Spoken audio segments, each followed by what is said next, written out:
Suppose, a mile above the dome of St. Paul's Cathedral in London, on a clear morning, a single 1 megaton weapon explodes. This film is about what happens to a city, any city, underneath such an explosion. Most of us live in cities. How effectively could we shelter from a nuclear weapon? Would we survive its three main effects?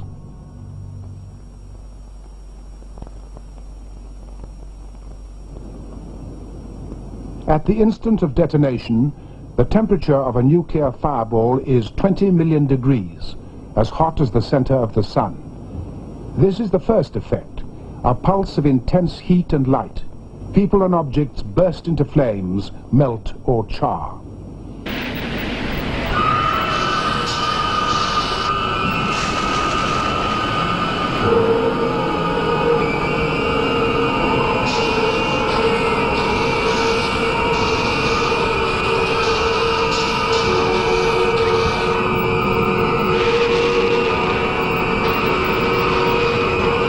In St. James's Park, the same thermal rays are hot enough to ignite trees and scorch away the grass.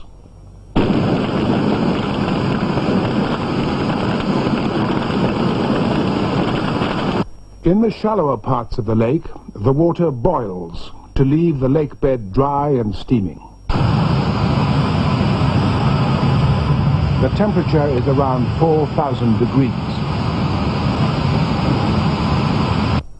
In precise terms, the heat energy at this distance is 350 calories per square centimeter. That is enough to vaporize the road surface, melt parts of statues, and set fire to everything combustible.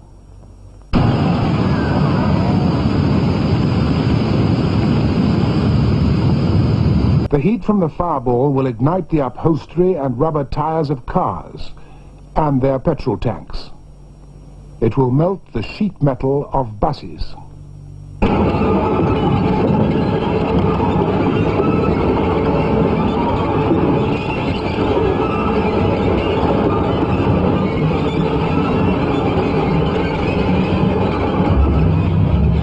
In the first seconds of a nuclear explosion, many vehicles will catch fire in streets exposed to the direct flash. In the same streets, window frames and doors will char or burn. The heat rays, like light, travel in straight lines. Areas in shadow are not affected. In this Battersea street, any window from which the fireball is visible will admit the heat rays into the inside of the house. At this radius, around 4 miles, they will pass through the glass and ignite most flammable things they touch. Directly exposed flesh is the same. It behaves like the meat in the butcher's window.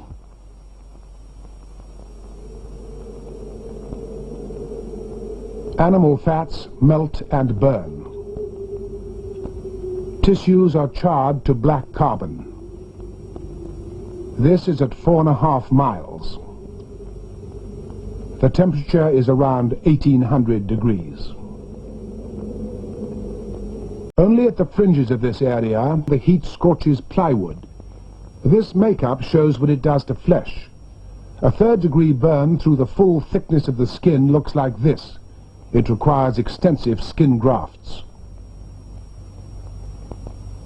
A mile further out still, over 8.5 miles, the initial burst of heat here will melt a raincoat. On the human face, it produces severe 2nd degree burns with blistering of the skin.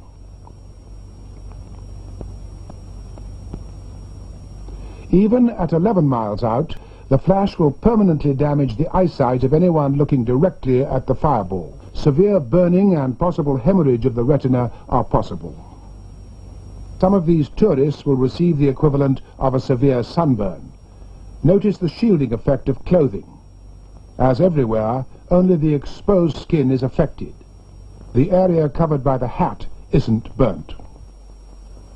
At the same radius, around 12 to 13 miles, even indirect light from the fireball will cause temporary blindness, lasting from 10 seconds to several minutes. All these effects have happened in the first 3 seconds of a 1 megaton explosion.